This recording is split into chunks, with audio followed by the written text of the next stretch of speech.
Hola a todo el mundo otra vez. Hola a todos vosotros por otra vez. De repente he encontrado tres más fuentes que quiero compartir con vosotros.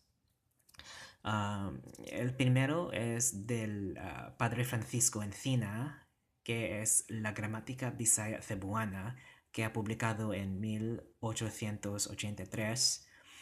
Y el segundo también es de Padre Francisco Encina, El arte de la lengua cebuana, que ha publicado en 1836.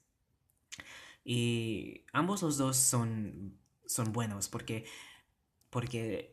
los dos explican la gramática bastante bien.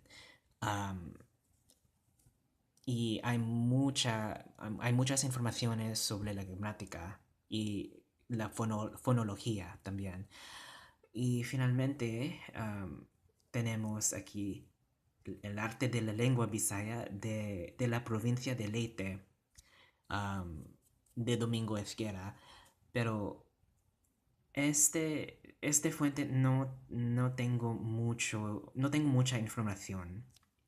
Es más antiguo que comparado que los de Francisco Encina, pero bueno, es un fuente, es eh, solamente un fuente para ti. Bueno,